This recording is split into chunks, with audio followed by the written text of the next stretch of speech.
Tonight on the Factor Uncensored, do teens need a reality check? Some are pointing at the lack of structure in their lifestyle is setting them up on a dangerous path. Plus, big changes are coming to the military. A wider net of so-called unks will be given the green light to enlist.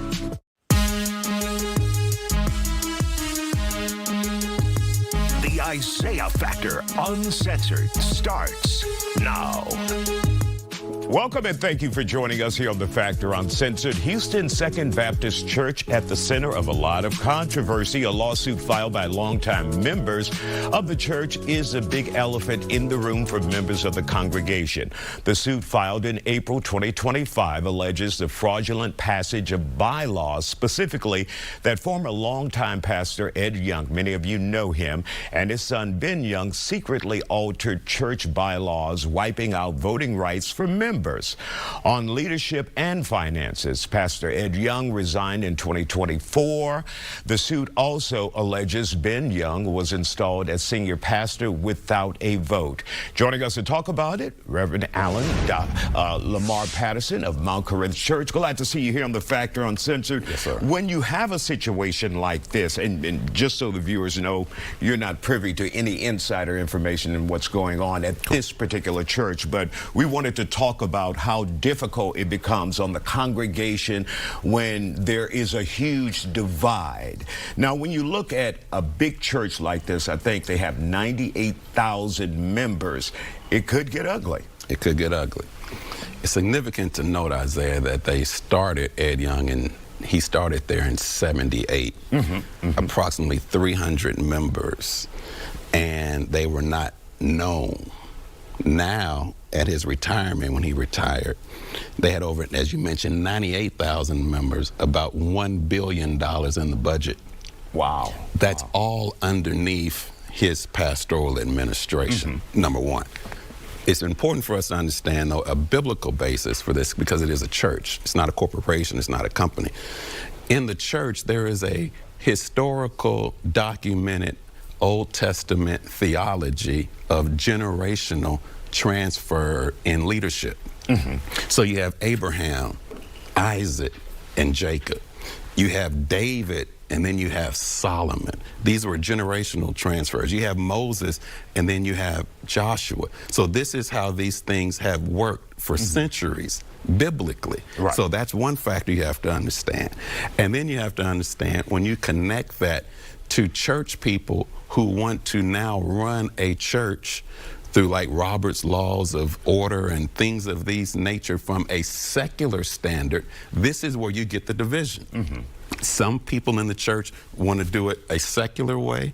Others want to remain spiritual. And is any particular way not the right way in someone's eyes, in your eyes, or it's whatever the church decides? And we always hear the church is a people. Right. Well, the Bible says the grass withers and the flowers fade, but the word of God remains forever. To me, there's only one way. It's God's way when you're operating according to a church. So if everyone was on board with the church, the passing on of the generation from Ed Young to Ben Young, they would not have this issue. There should be loyalty. What they need to do right now, what the church needs to do, if I was advising them, they need to, number one, they need to stay loyal. Number two, they need to stand linked with their leader, who is now Ben and not Ed. And this is the way that they get through this season, because this is the biblical way, and the biblical way is the only way that you can succeed.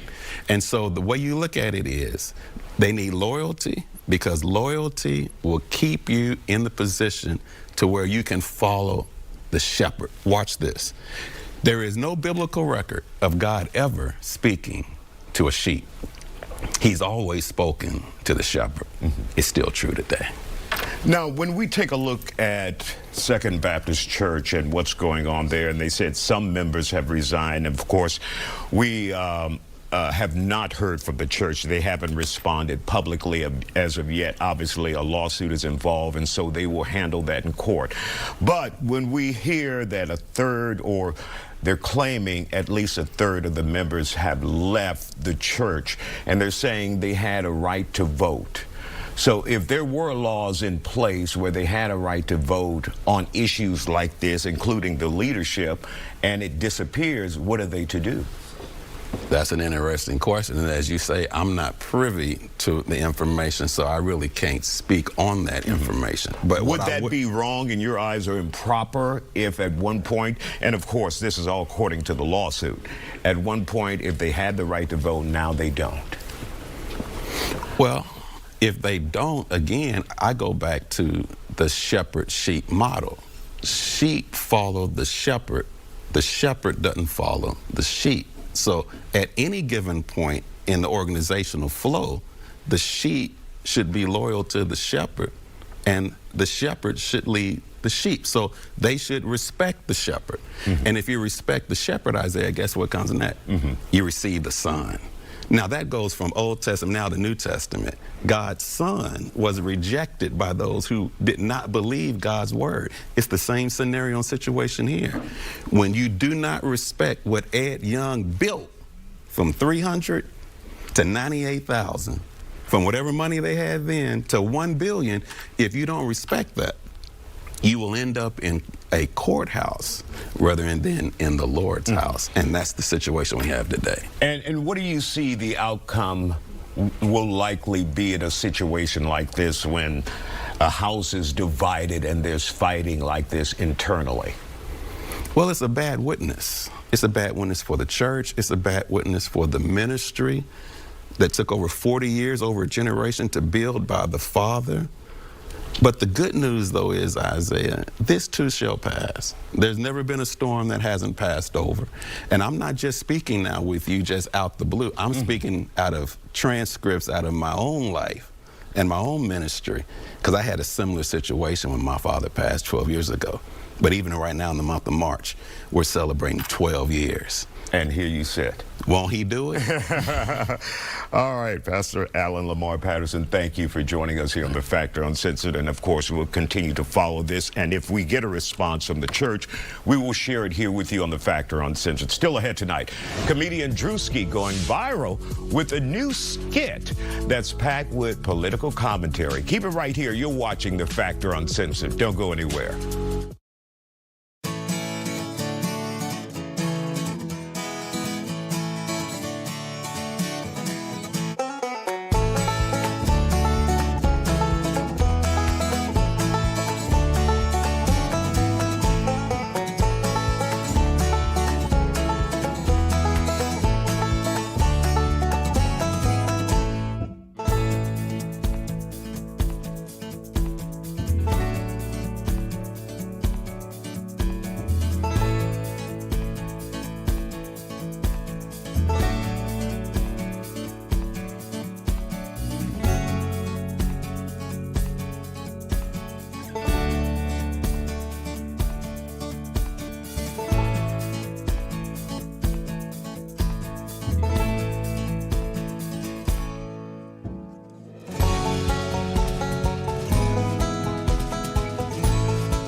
And welcome back to The Factor Uncensored. The White House is turning down Elon Musk's offer to pay TSA agents salaries, citing legal concerns. Now, private citizens are not allowed to directly pay government employees, so an idea was floated for the billionaire to donate the government general fund, donate money to that source. Another legal issue is that Musk has received billions of dollars in federal contracts over the years.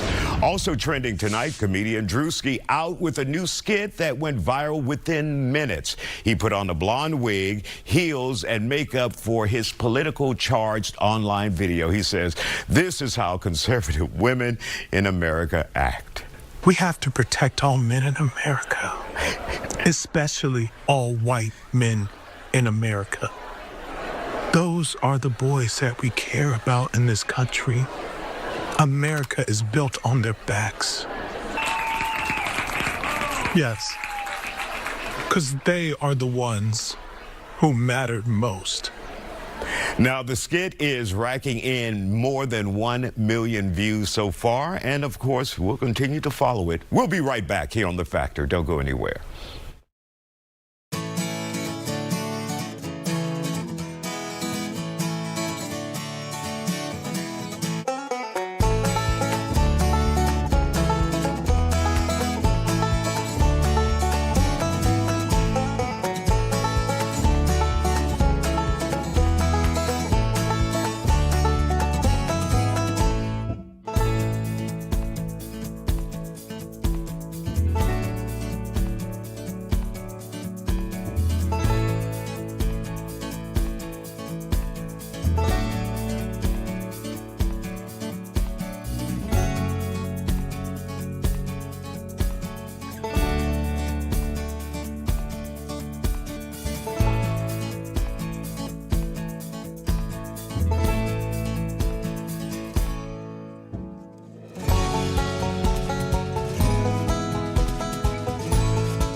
This program is being brought to you by Jim Adler, the Texas Hammer.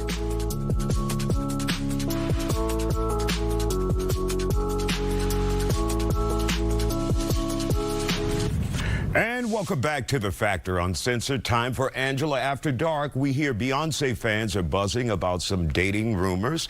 Is a 20-year-old age gap too big for two people dating? Beyonce's nephew, Jules Smith, is rumored to be dating reality TV star Tommy Lee. You see there, both have not confirmed or denied if they are an item, but what stands out for a lot of people is their age difference. Jules is 21 and Tommy Lee is 41. Let's bring Dr. Angela Jones on it. I thought we were long past all of this. It's, yeah. What, 20 years? And she doesn't look 41. She looks good for her age. So I feel like the hypocrisy is Beyonce and Jay-Z had a pretty large age gap as well. So it's in the family. They're like 12, 13 years apart. But the fact that it's a woman that's older, you know, that's when they start labeling them as cougars. But we don't have a label for men who are older. Grandpa. I guess. Or sugar daddy. I guess that's the name.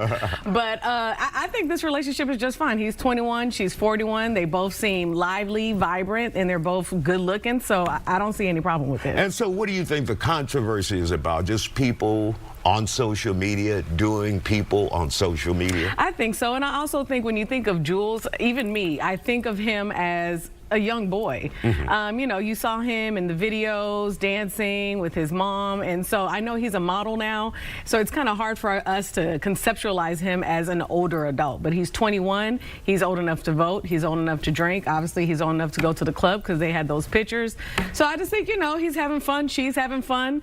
Let her get her cougar on and let him get his thing on too. And how much of people talking on social media about a situation like that? Would it be a problem for that couple? Will it cause some strain, some relationship issues? I don't think so. I think that they're just trying to pick on something. It's two unlikely people. Like, oh my gosh, Jules knows somebody in the reality star space.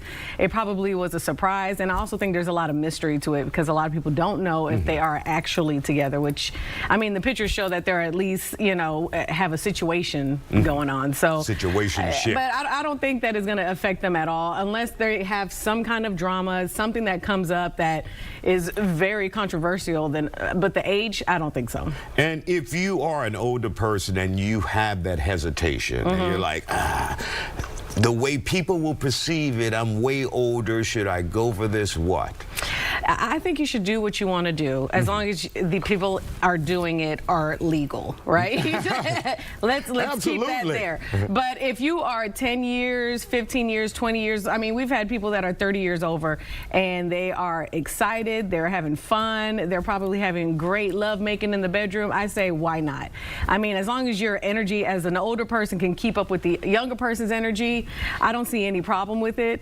But like I said, as long as they are consenting adults and they are consenting in their mind, the maturity level matters, then I don't see a problem. Now, I see you stopped at 30-year age gap. You know, can you go higher? I mean, you could.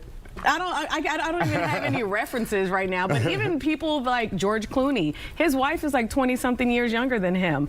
Matthew McConaughey, his wife is like 17 years younger, and we don't blink an eye at it. So that's why I'm not really blinking an eye at this. I mean, like I said, they both look great. And the individuals you named were all famous celebrity males. Does that make a difference? I think it does. And that's what I'm saying. They're like, oh, this older woman. First of all, you look at her picture, she does not look older. She looks 20-something, is dating this 21-year-old, I guess such an innocent young boy. And I think that, you know, everything a woman does, even if it's back after what a man does, they try to find a way to criticize it, find a label to it. Oh, what's wrong with her? Oh, she's just, you know, she's just having inappropriate relationships with that. I don't think that's what it is. Men have been doing it for a long time. They are older. They finally realize they want to marry someone and have a kid, and they find someone that's 20, 30 years younger than them that can do that. And no one blinks an eye. I mean, when he becomes 40, 50 years, it looks like a grandpa and a granddaughter. Got to be careful now. Yeah, you got to be careful. All right, Dr. Angela Jones, always good to see you here on The Factor. Still ahead tonight, we talk about the changes happening in the U.S. military. Don't go anywhere. You're watching The Factor Uncensored.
And welcome back to the Factor Uncensored. Now to the loosened restrictions coming to the United States Army.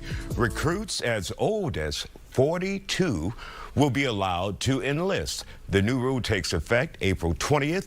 This news comes as the U.S. plans to send more troops to the Middle East. Previously, the highest age of eligibility, 35. The youngest still 18 or 17 with parental permission or consent. Let's get our guests to weigh in on this. Joining us now, University of Houston downtown professor Dr. David Branham, and First Class, who is not happy about the enlistment age update. So First Class, your thoughts. How do you feel about it? I mean, they going right above my age, so I thought I was out of it. You know what I mean? Now they saying I'm back in it. But I'll just be honest with you. I hope you don't expect a guy like me to pull up. You know what I mean? 'Cause I don't think that's something people in our nature are going to be privy to. That's not something we're hurrying to do right now. It's something that I think about every day, of course. I'm in America. I do want to have my cities, countries back. But that's not something that I would be privy to, I would just say personally. It's not something in my background that I think that is my people's hurry up and doing. Now, if they take the age up to 42 from 35, are you concerned that at some point, if they don't get enough candidates or individuals, draft? Yeah, and that's the thing that you think about, of course. But again, 42, people of our age, I don't think you want us to pull up. We ain't just be on. Our aim and everything gonna be up to par. You know what I mean? So I would think that be smart about this situation, because of course, moving off of just emotion is what got us in this situation that we're in right now. I don't think that people of 42, that age, is something that we're going to go in and necessarily think about winning. I think we're going to be the people that sacrifice at this point. 42 is a little old for me. All right, Dr. Branham, your thoughts. Why are we headed in this direction as a country? Well, at first, you know, if you see something like that, you think, okay, what they're trying to do is get more specialists, right? Because you're asking people aged 35 to 42 into the Army. Traditionally, the Army is boots on the ground, and it's tough. And so, you know, the Marines, their age is 28. Mm-hmm. And you understand why when you see what they're doing. Yeah. So, but this isn't what we're hearing here. What we're hearing is we just want more men in there. More bodies. More bodies, yeah. Mm-hmm. And we get to this because, you know, we look at the war situation in Iran, and it's scary when you start looking at the Gulf of Hormuz and trying to take control of that. I mean, that's not going to be easy to do. Right. Because, I mean, they have missiles on the side.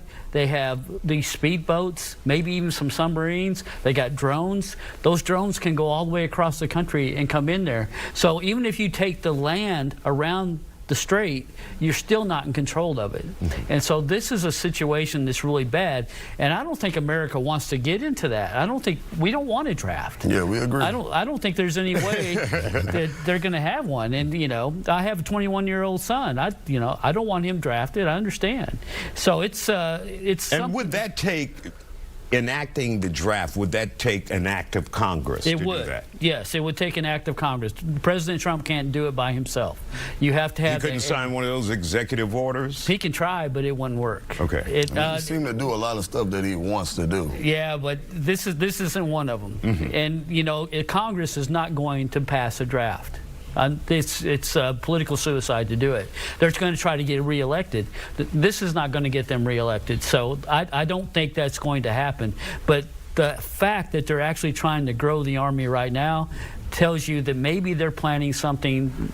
Exactly. I'm thinking there could be more down the road. But when you take individuals who are long in the tooth, 42 years old, do they become fodder on the battlefield? Send them out there, and then we save the young people for later. Well, they say that you have to do all, even though you're older, you still have to do all the training. You have to pass all of that and so forth. But when you're 42, you're not, I mean, you can't hit a baseball anymore. What makes you think that you can fight a war on the ground? It's a lot to ask. And you haven't changed your mind through the course of this conversation yet, class? It only made me go further away. I mean, just in all honesty, you just look at it, what he said, and just history. You know what I mean? It's not something that I think that an older person is supposed to just go and want to be able to do. You know what I mean? Of course, like I said, I think they sending the 42-year-olds out there to, all right, y'all get out of there, then we going to send the big guns in there, the people that's coming up. That's really the ones that should be out there first. Oh, that's this what you think generation about. is growing up a little different. Yeah, that's what you think about when you're the one wearing the uniform and they're saying, this is what you're going to do. Yeah. All right. Thank you guys for joining us here on The Factor Uncensored. Still ahead tonight, a rapper shares his side after being publicly called out by the Houston Police Officers Union. Keep it here.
You're watching the Isiah Factor Uncensored.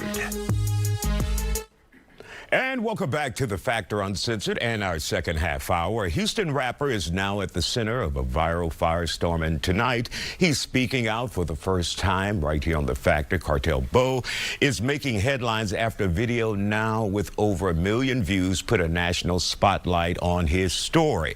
But it also caught the attention of the Houston Police Officers Union, and they are now publicly challenging it on social media. In the video, Cartel Bo from Houston's Lakewood area refers to his neighborhood as Murderwood.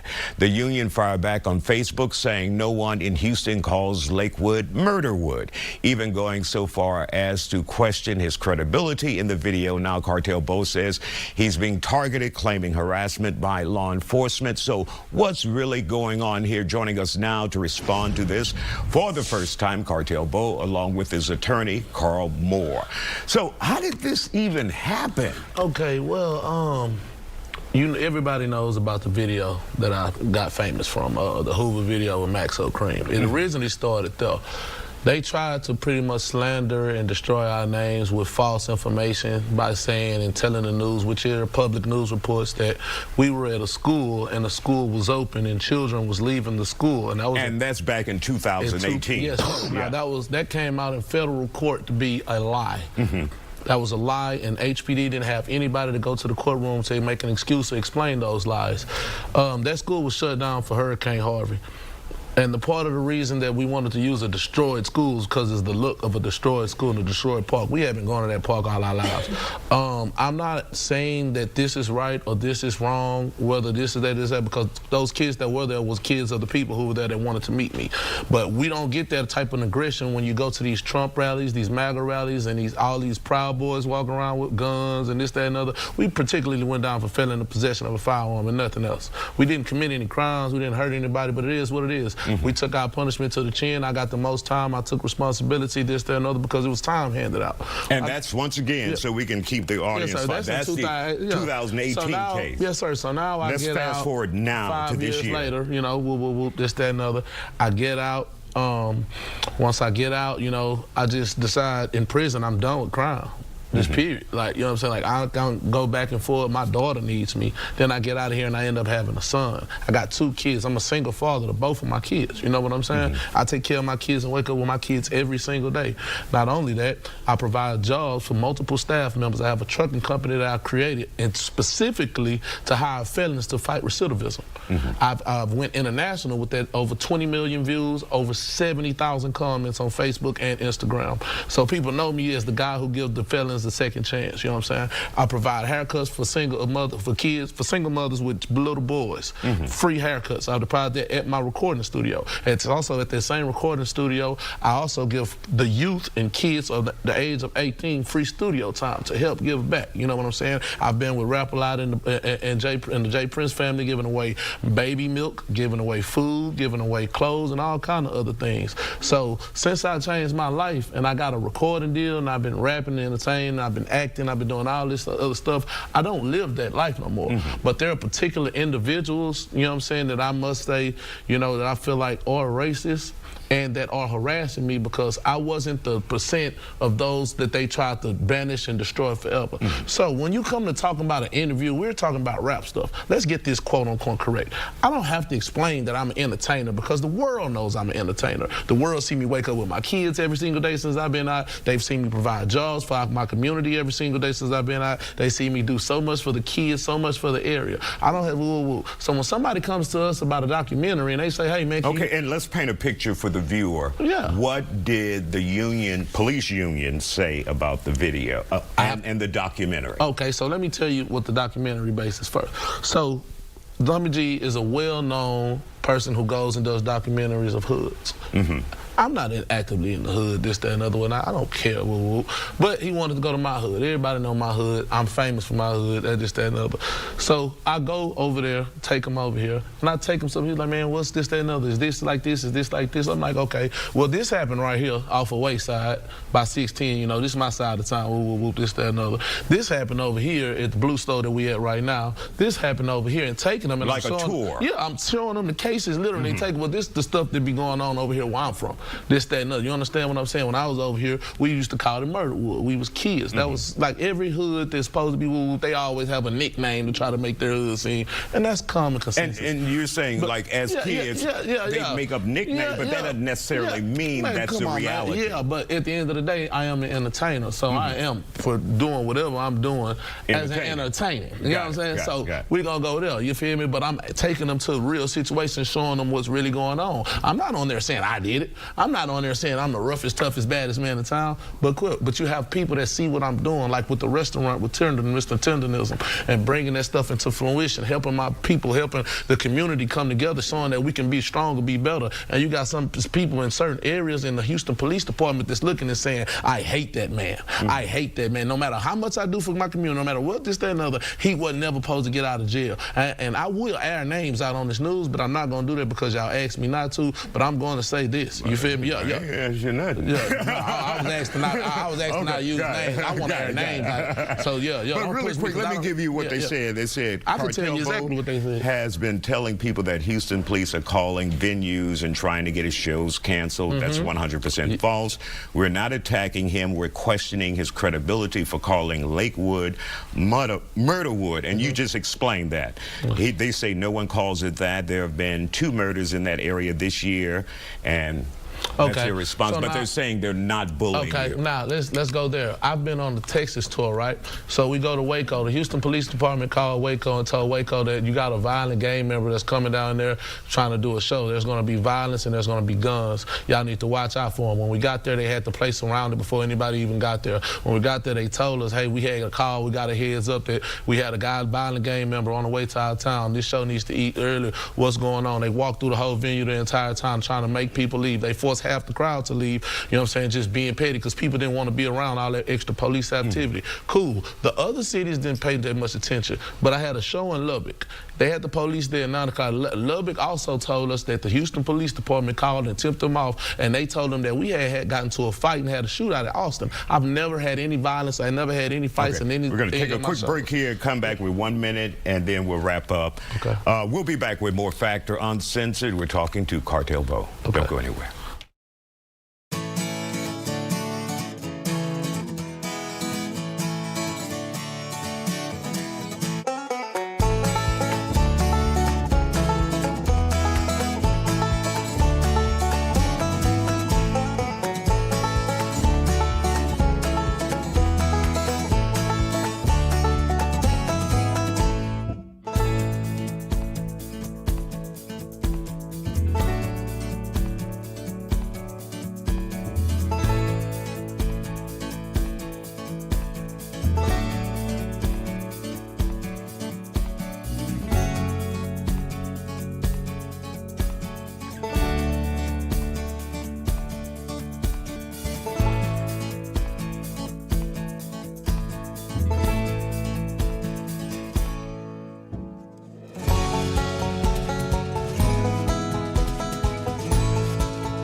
And welcome back to the Factor Uncensored. We're wrapping up our interview with the rapper Cartel Bo and his attorney Carl Moore.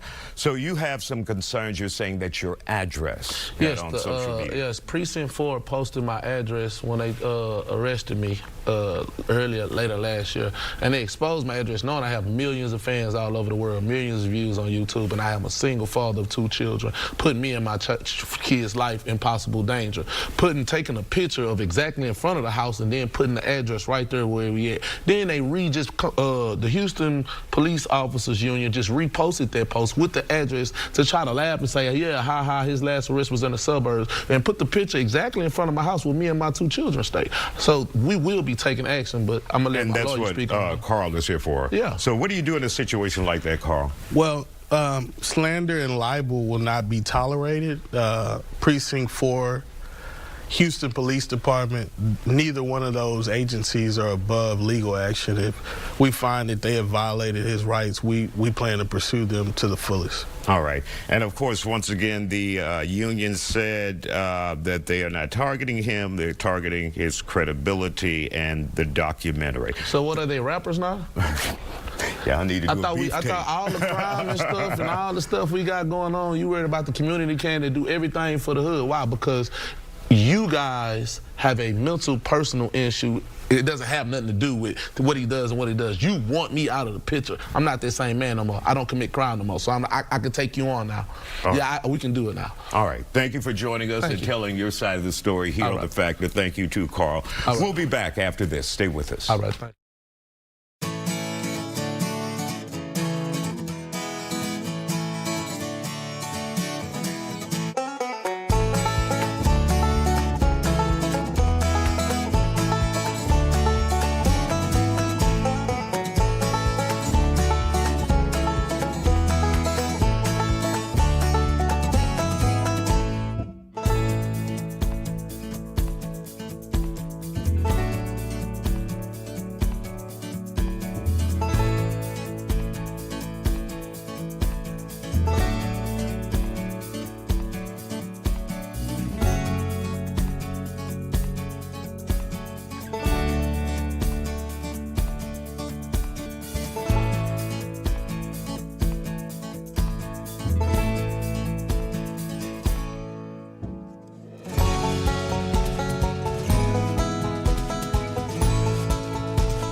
And welcome back to The Factor Uncensored, a major concern across the country. I know you've seen it. Our youth at the center of chaos, much of it playing out on social media. It's called teen takeovers, fights going viral to, in some cases, deadly violence. Just last week, spring breakers defying the law, and it's happening everywhere. ATL, D.C., New York, here in Texas, Houston, Galveston. Let's take a look.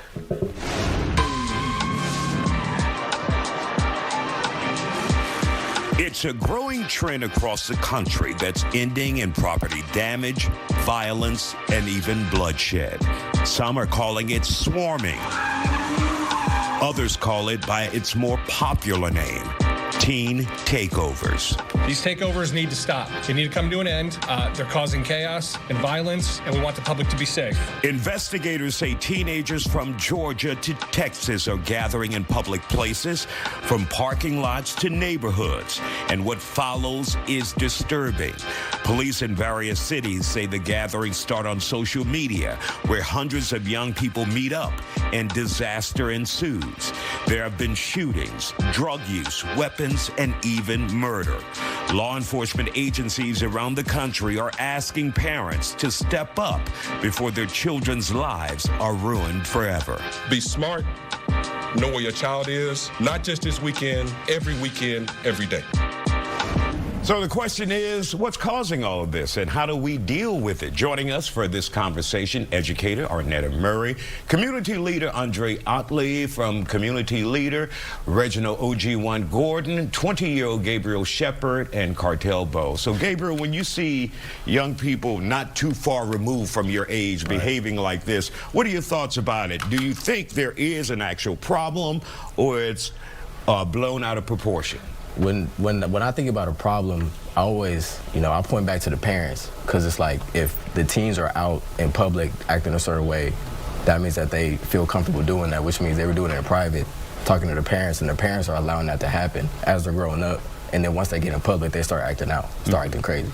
And Andre, what kind of problems are we seeing, if any at home, that would foster this kind of behavior? It's a lack of accountability. And I think it's systemic, from the school systems to the homes and community at large. There's a lack of accountability, and it just manifests when they're out in public. And so I just believe, man, that in the years that, we've been doing this work, from a Boys' Rites of Passage program with Mufasa's Pride, we're in our 16th year, and over the years, these boys have to be held accountable, and like he just said, at home first, at school, there's just a systemic failure of accountability across the board. And so what you see with this swarming is just the manifestations of little to no accountability. And we got to start there. All right, and you talked about school education. Arnetta, you're in the classroom, boots on the ground there.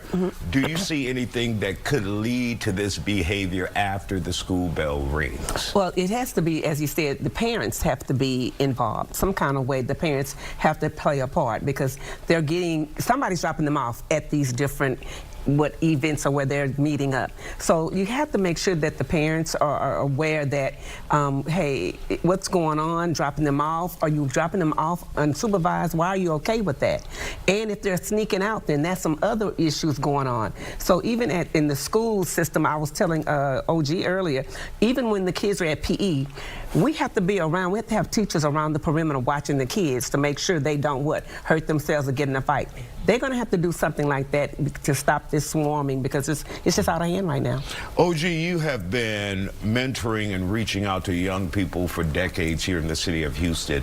What do you see as a possible solution to address this? And number one, do you see, is there a problem? This is my 43rd year doing this kind of work, dealing with our young people, starting with that Scared Straight program that I put together. So I've seen generation of young people that transform to where we at today. It's an African proverb that go like this here: a child that is not embraced by the village will burn it down to feel the warmth. We are dealing with the traumatized violence that our kids are expressing out, that we don't deal with. A kid that is not, the trauma that's not dealt with, will give it back to the community. That's what we see coming from my kids, not being treated through the COVID virus, through the gun violence. I'm dealing with young people right now, middle schoolers, 17-year-olds in the middle school. So we have a real big problem when we're dealing with our children. And our children just showing it out loud in public how they feel on what they're going through. They're going to express themselves one way or another. They're going to get their attention one way or another from us, either through gun violence or through tearing some stuff up. So either we pay attention to them and cater to their needs, which is their trauma, to sit down and get them to talk about what you're actually going through, we're going to get more of this and even worse. All right. Cartel, you have a lot of young fans out there. What could you say, what could you do in your role as, you know, a celebrity? They buy your music, come to see you. What could you tell young people to try and get them on the right path? I mean, well, I believe in seeing where a problem comes from and looking at a solution.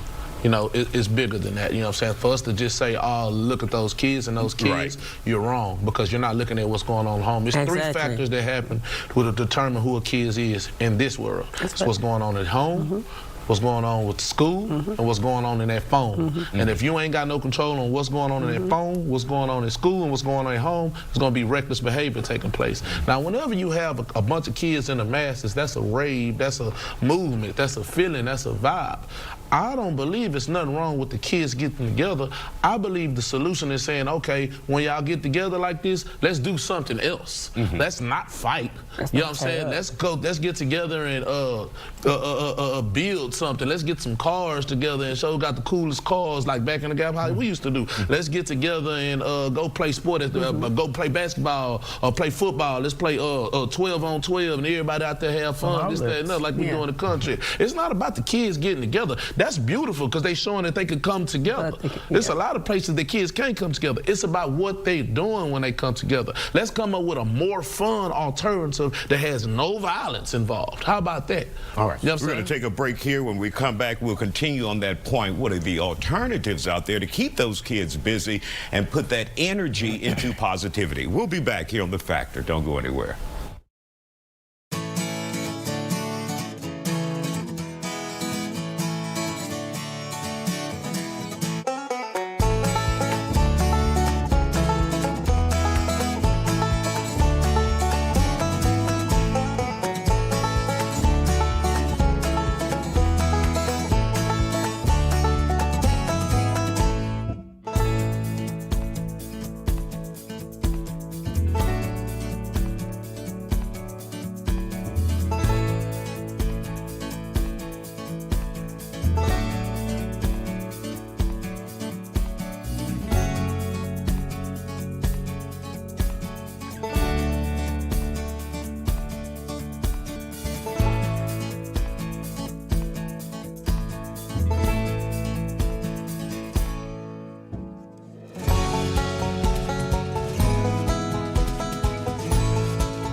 And welcome back to the Factor Uncensored. We're talking about some of the chaos out around the country when it comes to some teenagers. Cartel Bo just told us about there should be options, alternatives.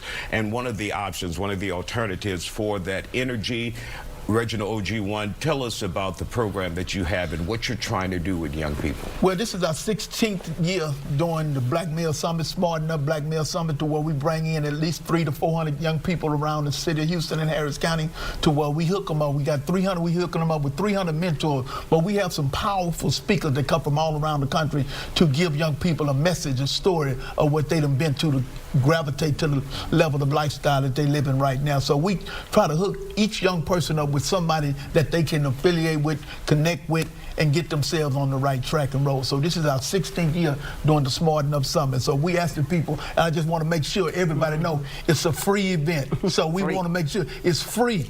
So you have no excuse to not get there, to bring your child, your son, and get there to get some of this energy that we get. If the time is now, we must come together, because nobody gonna save us but us. All right. And Gabriel, you heard Cartel say, you know, that phone. Do you think that's part of the problem? And absolutely. Oh yeah, 100%. 100%. He was just saying before this, like there's a different way that, you know, kids can interact, like in public, on the phone, at home. There's different ways, and they're different people. And I feel like it's something deeper. It really is, and there has to be a sort of influence. Like, this is all influence. That program is a great influence. But there has to be influence in the community with the kids to start to bring it to something even better than what they're doing now. And what do you think it takes to get other young people to say, look, this is not what we're supposed to be doing. This is not the end result we want? Man, I think it's gonna have to be other young people as well, because they're not gonna listen to anyone else but, you know, their friends. Because if they're obviously not listening to their parents, they're not listening to their teachers, they're listening to somebody. So it got to be one of their friends. Got to be someone that's close, so that they can trust. All right, Andre, your thoughts about what it will take to solve this issue? I think mentoring will play a huge factor in that, man. I think that within the school systems, they've just kind of like diminished the value of mentoring. You know, right now they're not doing a lot of programming around social and emotional learning. They're not doing a lot of programming around, you know, character building. And so, and the other thing is, these kids got to have some outlets, man, when they get out of school. They got to have some places, some safe spaces to be able to interact with one another. With Mufasa's Pride, that's one of the things that we teach these boys, man. We have middle school and high schoolers, and it's a safe space, man, to be your authentic self, because we're leading with love, and in there, make your mistakes in that setting there. But, you know, we do some stuff within the schools, man, and at the end of the day, they don't value mentoring. And how else are these kids to learn if they don't see it emulated? That's right. You know, you can say, well, hey, you know, they're not dads in the house, they're not fathers here, or male role models, or what have you. How are they going to see them? How are they going to see them? You know, and like my brother here said about an African proverb, you know, there's an African greeting that says, when you, instead of saying, hey, how's it going, it's like, and how are the children? And then they say, hey, the children are well. They're not, man. They're not well. All right. Arnetta, what's your suggestion as we wrap up here? I love what he said earlier. We have to make sure that we have programs for them. For example, in the city of Albert Collins, when we have, you know, our 4th of July, all the families come together. We have a good time. And that's what we have to do. Figure out what we can do to make sure when they do a swarm, we can use it for something good. Yeah, what we also have to do is stop trying to force a certain way of thinking on a rebellious group of kids.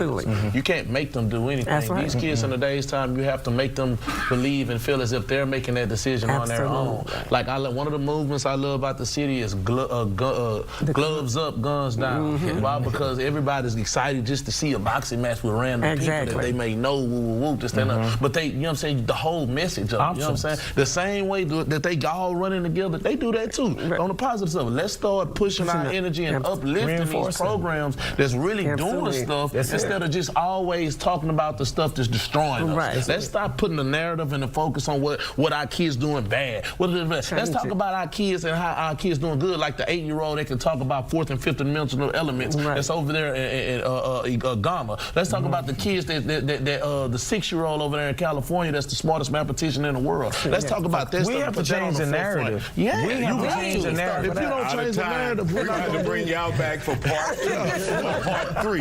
Thank you guys for joining us here on The Factor Uncensored. Thank you all, and make sure you follow us on social media and check out our new YouTube page at Isiah Factor Uncensored. Good night.